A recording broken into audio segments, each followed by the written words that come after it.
ಆಸಿಡ್ನ ಆಕ್ರಮಣ ನಡೆದಂಥದ್ದು. ಎಂದೂ ಸಹ ನನಗೆ ತೊಂದರೆ ಆಯಿತು, ನನಗೆ ಈ ರೀತಿ ಆಗಿದೆ ಅಂತಕ್ಕಂಥದ್ದು ನಾನು ನೋವು ಪಡಲೇ ಇಲ್ಲ. ಅವರು ಧೈರ್ಯವಾಗಿ ಎದುರಿಸಿದ್ರು. ಡಾಕ್ಟರ್ ಮಂಜುನಾಥ್ ಅವರು ಹೇಳಿದಂಥ ರೀತಿಯಲ್ಲಿ ಎಲ್ಲಿ ಅವ್ರ ಮನೆಗೆ ಬಂದ ಮೇಲೆ ಆ ಕನ್ನಡಿನಲ್ಲಿ ಅವ್ರ ಮುಖ ನೋಡಿದ್ರೆ ಅವರ ಮಾನಸಿಕವಾಗಿ ಏನು ಕಷ್ಟ ಅನುಭವಿಸ್ಬೋದು ಅಂತಕ್ಕಂಥ ಇವರೆಲ್ಲ ಅವ್ರ ಮುಖ ನೋಡಬಾರ್ದು ಅಂತಕ್ಕಂಥದ್ದಕ್ಕೇನು ಆ ಮಿರರ್ ಮೇಲೆ ಪೇಪರ್ಗಳು ನಡೆಸಿದ್ರು, ಅದನ್ನೆಲ್ಲ ತೆಗೆಸಿದ್ರು. ಅವರೇ ಕೊನೆ ಹಂತದಲ್ಲಿ ಇನ್ನೊಂದು ರೀತಿ ನೋವು ಅನುಭವಿಸಿದ್ದಾರೆ. ಅದಕ್ಕೆ ರಾಜಕೀಯ ಇದೆ ಅಂತ ನನಗೆ ನೋವಿನಿಂದ ಹೇಳ್ತೀನಿ. ಇನ್ನೂ ಬಹುಶಃ 5-6 ವರ್ಷ ನಮ್ಮ ಜೊತೆಲಿರೋರು ಈ ರಾಜಕೀಯದ ಕುತಂತ್ರದಲ್ಲೇ ನಡೆದಿರ್ತಕ್ಕಂಥ ಒಂದು ತಾಯಿಗೆ ನೋವಿದೆಯಲ್ಲ, ಹಿಂದೆ ಇದ್ದರೆ ಇಷ್ಟು ಬೇಗ ಅವ್ರು ನಮ್ಮನ್ನು ಅಗಲಿ ಹೋಗ್ತಿರ್ಲಿಲ್ಲ. ನಾನು ಯಾರು ಅನ್ಯತಾ ಭಾವಿಸಬೇಡಿ. ಈ ಕುಟುಂಬ ಲಕ್ಷಾಂತರ ಜನಕ್ಕೆ ಬದುಕಲಿಕ್ಕೆ ದಾರಿ ತೋರಿಸಿರ್ತಕ್ಕಂಥ ಕುಟುಂಬ ದೇವೇಗೌಡರ ರಾಜಕಾರಣದಲ್ಲಿ ಸುಮಾರು 62ನೇ ಇಸ್ವಿಯಿಂದ ಅವ್ರು ನಡ್ಕೊಂಬಂದಂಥ ರೀತಿ ಇದೆಯಲ್ಲ, ಅಲ್ವಾ, ಲಕ್ಷಾಂತರ ಕುಟುಂಬಗಳಿಗೆ ನೆರಳಾಗಿ ಬದುಕಿದ್ದಾರೆ.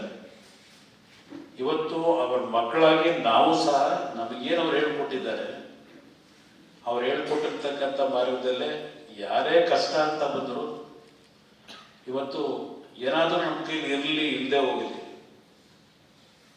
ಇವತ್ತು ಆ ನೆರವು ಕೊಡ್ತಕ್ಕಂಥ ಒಂದು ಹೃದಯದಲ್ಲಿ ಆ ಭಾವನೆ ಇಟ್ಕೊಂಡು ಬಂದಿದ್ರೆ ಅವರನ್ನು ಕಲಿಸಿರ್ತಕ್ಕಂಥ ಒಂದು ಜೀವನದಲ್ಲಿ ಹೇಗಿರಬೇಕು ಅನ್ನೋದು ಕಲಿಸಿದ್ದಾರೆ. ನಾನು ನಮ್ಮ ತಾಯಿಯವರ ಕೊನೆಯ ಪ್ರಯಾಣ ಏನಾಯ್ತು, ಈ ಭೂಮಿ ಬಿಟ್ಟು ಹೋಗ್ಬೇಕಾದ್ರೆ ಈ ಸಿರಿವಂತ ಸಿನಿಮಾದಲ್ಲಿ ವಿಷ್ಣುವರ್ಧನ್ ಅವರ ಒಂದು ಪಾತ್ರ ಇದೆ. ಆ ಸಿರಿವಂತ ಸಿನಿಮಾಕ್ಕೆ ನಾನು ಸಿನಿಮಾ ಬ್ಯಾಕ್ಗ್ರೌಂಡಲ್ಲಿ ಬಂದವನು. ನನ್ನ ಶಿಕ್ಷಣ ಮುಗಿದ ಮೇಲೆ ಯಾವೊಂದು ಜೀವನದಲ್ಲಿ ಕಷ್ಟ ಸುಖದಲ್ಲಿ ಇರಬೇಕು ಅಂತಕ್ಕಂಥ ನನ್ನ ಚಿತ್ರದ ಸಾರಾಂಶ ಇದೆ. ಯಾರಾದ್ರೂ ಬಂದಾಗ ಸಹಾಯ ಮಾಡಬೇಕು, ನಮ್ಮ ಹತ್ರ ಹಿಂಗಡಿ ಹಿಂದೆ ಹೋಗಲಿ ಅಂತ. ಜನ್ಮ ಕೊಟ್ಟಂತ ಮಕ್ಕಳೇ ಆ ಒಂದು ಗೌರವ ಬದುಕ್ತಾ ಇದ್ದಂಥ ಒಂದು ಆ ತಂದೆಯ ಪಾತ್ರ ಇದೆ. ಅವರ ಬದುಕಿಗೆ ಸಾಲ ಮಾಡುವಂತೇಳಿ ಸಾಲ ಮಾಡಿಸಿ ಆ ಹೃದಯಾಘಾತದಲ್ಲಿ ತೀರ್ಕೊಂಡು ಹೋದಾಗ ಇದೇನೋ ಬರ್ತಾರಲ್ಲ, ಮಂಜುನಾಥ್ ಅವರು ಸ್ವರ್ಗದ ಬಾಗಲ ಕತೆ ಹೇಳ್ತಾ ಇದ್ರು. ಅಲ್ಲಿ ಆ ಇಬ್ಬರು ಯಮದೂತರು ಬರ್ತಾರಲ್ಲ ಕರ್ಕೊಂಡು ಹೋಗೋದಕ್ಕೆ ಆ ಪಾತ್ರಧಾರಿನ, ಇಲ್ಲ ನನ್ನನ್ನ ಈ ತರ ಏನು ಸತ್ತಿದ್ದೇನೆ, ನಾನು ಸತ್ತ ಮೇಲೆ ಜನ ಯಾವ ರೀತಿ ನನ್ನನ್ನು ಕಳಿಸ್ಬೋದು, ನನ್ನ ಬಗ್ಗೆ ಪ್ರೀತಿ ತೋರಿಸ್ಬೋದು ನೋಡಬೇಕಲ್ಲ ಅಂತೇಳಿ ಯಮದೂತರಿಗೆ ಹೇಳಿ ಆ ಜನಗಳ ಭಾವನೆಯನ್ನ ನೋಡಬೇಕು ಅಂತಕ್ಕಂಥ ಆ ಸನ್ನಿವೇಶ ಇದೆಯಲ್ಲ. ನನಗೆ ನಮ್ಮ ತಾಯಿಯ ಅಗಲಿಕೆ ಏನಿದೆ, ಅವರ ಮರಣ ವಾರ್ತೆಯನ್ನು ಕೇಳದಂಥ ಕ್ಷಣದಿಂದ ನಮ್ಮ 14 ಮನೆಯಲ್ಲಿ ನಮ್ಮ ತಂಗಿ ಮನೆಯಲ್ಲಿ ಅವರು ಇದ್ರು, ಅವರ ಜೀವನ ಕಳೆದಿದ್ದಾರೆ. ಅವತ್ತು ರಾತ್ರಿ 8 ಗಂಟೆಯಿಂದ ಪ್ರಾರಂಭ ಆಗಿ ಮಾರನೇ ದಿನ 12 ಗಂಟೆವರೆಗೆ ಬಂದಂಥ ಜನ. ಅದ್ರ ಜೊತೆಗೆ ಅಲ್ಲಿಂದ ಹೊರಟ ನಂತರ ಅವರು ಅವರ ಜನ್ಮಸ್ಥಳಕ್ಕೆ ಆ ಭೂಮಿ ಹೋಗ್ತಕ್ಕಂಥದ್ದಕ್ಕೆ ಹೋದಂಥ 17 ಗಂಟೆಯ ಪ್ರಯಾಣ. ಡಾಕ್ಟರ್ ಮಂಜುನಾಥ್ ಅವರು ಹೇಳಿದಂಥ ರೀತಿಯಲ್ಲಿ ನಾವು ಏನು ರಾಜಕೀಯದ ಸ್ಥಾನಮಾನಗಳು ಪಡೀಲಿ, ಎಷ್ಟು ಆಸ್ತಿ ಸಂಪಾದನೆ ಮಾಡಲಿ, ಯಾವುದೂ ನಮ್ಮ ಜೊತೆ ಬರೋದಿಲ್ಲ, ಉಳಿಯೋದು ಒಂದೇ ಅಂತಕ್ಕಂಥದ್ದು ಆ ತಾಯಿ ನನಗೊಬ್ಬನಿಗೆ ತಾಯಿ ಅಲ್ಲ, ಇಡೀ ಸಮಾಜದಲ್ಲಿ ಹಲವಾರು ಬಡ ಕುಟುಂಬಗಳಿಗೆ ತಾಯಿಯಾಗಿದ್ದಂಥವ್ರು. ಅವರು ಹೋಗ್ತಕ್ಕಂಥ ಅವರ ಸುದೀರ್ಘ ಜೀವನ ಇದೆಯಲ್ಲ, ಎಂದೂ ಸಹ ನಾನು ಆ ರೀತಿ ಬದುಕಬೇಕು, ಒಡವೆ ತಗೋಬೇಕು, ಅದು ಬೇಕು ಇದು ಬೇಕು ಅಂತ ಎಂದೂ ಆಸೆ ಪಟ್ಟವರು ಅಲ್ಲ. ಹೋಗಬೇಕಾದ್ರೆ ಅವ್ರ ಹತ್ರ ಏನೂ ಇರಲೂ ಇಲ್ಲ. ಆದ್ರೆ ಹೋಗಬೇಕಾದ್ರೆ ಈ ನಾಡಿನ ಜನತೆ ನೀವು ಕೊಟ್ಟಂತ ಪ್ರೀತಿ ಇದೆಯಲ್ಲ, ನಾವು ಹೋಗಬೇಕಾದ್ರೆ ಅದೇ ನಮ್ಮ ಆಸ್ತಿ ಅಂತಕ್ಕಂಥದ್ದನ್ನ ನಾನು ತಿಳ್ಕೊಂಡಿದ್ದೀನಿ ಅವರಿಂದ. ಇವತ್ತು ಇಷ್ಟು ತಡವಾದರೂ ತಾವೆಲ್ಲ ಬಂದು ಅವರ ಒಂದು ಆತ್ಮಕ್ಕೆ ಶಾಂತಿ ಕೋರ್ಲಿಕ್ಕೆ ಏನು ಬಂದಿದ್ದೀರಿ. ಇವತ್ತು ಒಂದು ಮಾತು ಹೇಳ್ತೀನಿ, ನಮ್ಮ ಅಕ್ಕ ನಿಮ್ಮ ಹೆಸರು ಗೊತ್ತಾಗಲ್ಲ, ನಳಿನಿ ವೆಂಕಟಪ್ಪ ಅವ್ರು ಹೇಳಿದ್ರು, ಅವರ ಹೆಸರಿನಲ್ಲಿ ಕೆಲವು ಶಾಶ್ವತವಾದಂಥ ರೀತಿಯಲ್ಲಿ ಕೆಲವು ಯೋಜನೆಗಳನ್ನು ಅನುಷ್ಠಾನಕ್ಕೆ ತರಬೇಕು. ಅವರು ಬರೀ ಸಾಮಾನ್ಯ ಮಹಿಳೆ, ಒಂದು ಹಳ್ಳಿಯಿಂದ ಬಂದಂಥ ಒಬ್ಬ ಸಾಮಾನ್ಯ ಮಹಿಳೆ ಅಂತಕ್ಕಂಥದ್ದು ನಮ್ಮಲ್ಲಿ ಇಲ್ಲ. ನನ್ನಲ್ಲಿ ನಮ್ಮ ತಂದೆಯವರೇ ಹೇಳ್ತಾರೆ, ಇಲ್ಲಪ್ಪ ಅವ್ರಿಗೆಲ್ಲೋ ಅಪ್ಪಿತಪ್ಪಿ ಹುಟ್ಟುಬಿಟ್ಟಿದ್ರು, ಯಾವುದೋ ಜನ್ಮದಲ್ಲಿ ಅವರು ಏನು ದೇವರಾಗಿದ್ದಾರೋ ಗೊತ್ತಿಲ್ಲ, ಆ ದೇವರ ಶಕ್ತಿ, ದೈವ ಶಕ್ತಿ ಅವರಲ್ಲಿ ಇತ್ತು ಅಂತಕ್ಕಂಥದ್ದನ್ನ ಇವತ್ತು ನಮ್ಮ ತಂದೆಯವರು ಈಗಲೂ ನೆನೆಸ್ಕೊಳ್ತಕ್ಕಂಥದ್ದನ್ನ ನೋಡ್ತಾ ಇದ್ದೇನೆ. ಬಹುಶಃ ನಾನು ನೋಡಿದಂಥ ರೀತಿಯಲ್ಲಿ ಅವರೇನು ಬೆಳಿಗ್ಗೆ ಎದ್ದು ರಾತ್ರಿ ಮಲಗೋದಕ್ಕಿಂತ ಮುಂಚೆ ಸಾಯಂಕಾಲ ನಮ್ಮ ತಂದೆಯವರು ಅವ್ರ ಫೋಟೋ, ಅವರ ಕೂತ್ಕೊಳ್ತಕ್ಕಂಥ, ಯಾಕೆಂದ್ರೆ ಅವ್ರು ನಡೆಯಕ್ಕಾಗಲ್ಲ, ಕೂತ್ಕೊಳ್ತಕ್ಕಂಥ ಚೇರ್ ಪಕ್ಕದಲ್ಲೇ ಒಂದು ತುಳಸಿ ಪೂಜೆ ಮಾಡ್ತಾ ಇರತಕ್ಕಂಥ ಫೋಟೋ ನಮ್ಮ ತಾಯಿ. ಇನ್ನೊಂದು ಅವರ ನಗುಮುಖದ ಸೆಂಟರ್ ಇರ್ತಕ್ಕಂಥ ಫೋಟೋ, ಎರಡನ್ನೂ ಇಟ್ಕೊಂಡಿದ್ದಾರೆ. ಬೆಳಗ್ಗೆ ಎದ್ದು ಒಂದು ಹೂ ಮುಡಿಸಿ ಅವರು ಪೂಜೆ ಮಾಡ್ತಾರೆ. ಇದನ್ನು ದಿನ ನೋಡ್ತಾ ಇದ್ದೇನೆ. ಯಾಕೆ ಹೇಳ್ತೀನಿ ಅಂದ್ರೆ, ಇವತ್ತಿನ ಸಮಾಜ ಬಹಳ ದಾರಿ ತಪ್ಪು ಹೋಗ್ತಾ ಇದ್ದಾರೆ.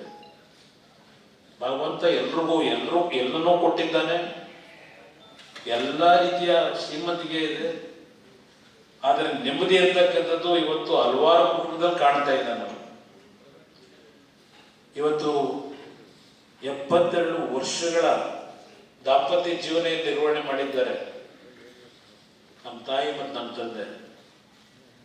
ಅವರು ಆಸಿಡ್ನ ಪ್ರಕರಣ ಆದ್ಮೇಲೆ ಅವರ ಮುಖದಲ್ಲಿ ಯಾವೊಂದು ನೋವು ಅನುಭವಿಸಿದ್ರು, ಅವರ ಮುಖದಲ್ಲಿದ್ದಂಥ ಒಂದು ಅಂದ ಎಲ್ಲ ಹಾಳಾಗಿತ್ತು.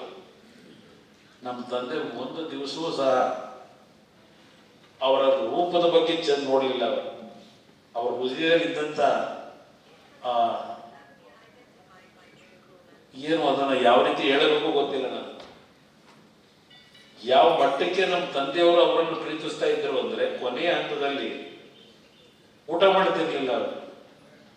ಇವರು ವೀಲ್ ಚೇರ್ನಲ್ಲಿ ಬರಬೇಕು, ಬಂದು ಬೈದು 2 ತುತ್ತು ತಿನ್ನಿಸ್ಬೇಕು. ಇಲ್ಲಿ ನಮ್ಮ ಶೈಲು ಅವಳೇನಂತದ್ದು ಪ್ರೆಷರ್ ಹಾಕೋಳು. ಕೊನೆ 1.5 ವರ್ಷ ಅವರು ಊಟ ಮಾಡಿ ದಿನಕ್ಕೆ ಅದು ಎಷ್ಟು ಊಟ ಮಾಡಿದ್ರು ಗೊತ್ತಿಲ್ಲ, ಎಷ್ಟೇ ಉಪವಾಸ ಇದ್ರು.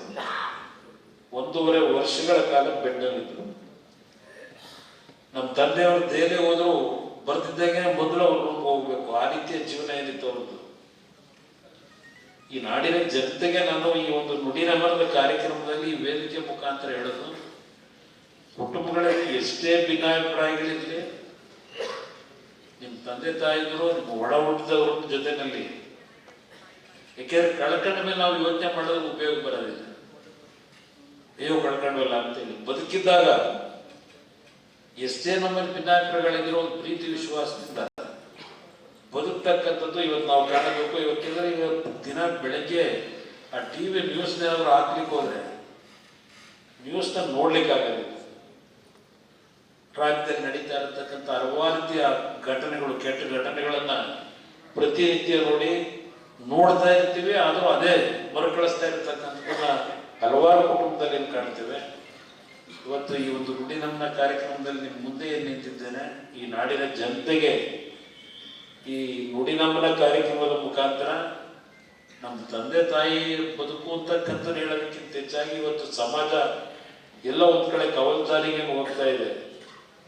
ಒಂದು ಕ್ಷಣ ಯೋಚನೆ ಮಾಡಿ, ಇಲ್ಲಪ್ಪ ನಾವು ದುಡುಕಿ ಒಂದು ನಿರ್ಧಾರ ಮಾಡಿದ್ರೆ ಯಾವ ಒಂದು ಪರಿಸ್ಥಿತಿಗಳು ಕುಟುಂಬಗಳಲ್ಲಿ ಆಗ್ತದೆ ಅಂತಕ್ಕಂಥ ಯೋಚನೆ ಮಾಡಿ ಬದುಕಿರೋವರೆಗೆ ಕುಟುಂಬಗಳು ನೆಮ್ಮದಿಯಿಂದ ಬದುಕ್ತಕ್ಕಂಥ ಒಂದು ವಾತಾವರಣ ಪ್ರತಿ ಕುಟುಂಬದಲ್ಲಿ ನೆಲೆಸಿದರೆ, ಬಹುಶಃ ನಾನು ಈ ಮಾತನ್ನೇನು ಹೇಳ್ತಾ ಇದ್ದೇನೆ, ನನ್ನ ತಾಯಿ ನಮ್ಮಿಂದ ಸ್ವರ್ಗದಲ್ಲಿದ್ದಾರೋ, ಈ ಭೂಮಿ ತಾಯಿ ಒಡಲಲ್ಲಿದ್ದಾರೋ, ಬಹುಶಃ ನೆಮ್ಮದಿಯಿಂದ ಇಲ್ಲಪ್ಪ ಪ್ರಪಂಚ ಚೆನ್ನಾಗಿ ಹೋಗ್ತದೆ ಅಂತೇಳಿ ನಮಗೆ ದೂರ ಇದ್ರು ಜನಗಳಿಗೆ ಅರಸ್ತಾರೆ ಅಂತಕ್ಕಂಥದ್ದು ಅವ್ರ ನಡವಳಿಕೆ ನಾನೇನು ಚಿಕ್ಕ ವಯಸ್ಸಿನಿಂದ ಜ್ಞಾನ ಬಂದಾಗಿಂದ ನೋಡಿದ್ದೇವೆ.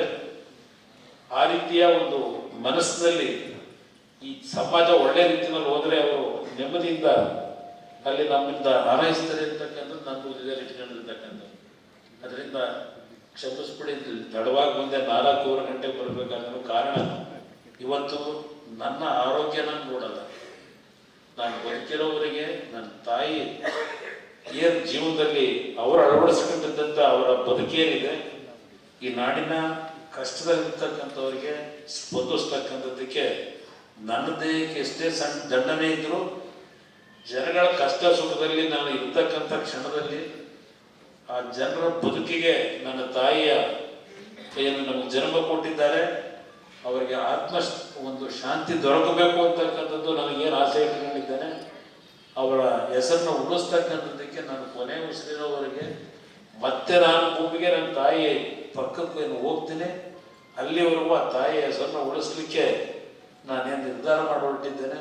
ನಿಮ್ಮೆಲ್ಲರಿಗೂ ಈ ಸಂದರ್ಭದಲ್ಲಿ ಇವತ್ತೇನು ಬಂದು ಭಾಗವಹಿಸಿದ್ದೀರಿ, ಮತ್ತೊಮ್ಮೆ ನಿಮ್ಮೆಲ್ಲರಿಗೂ ನಾನು ಚಿರುಣಿಯಾಗಿದ್ದೇನೆ. ಎಲ್ರಿಗೂ ನಾನು ನಮಸ್ಕಾರ.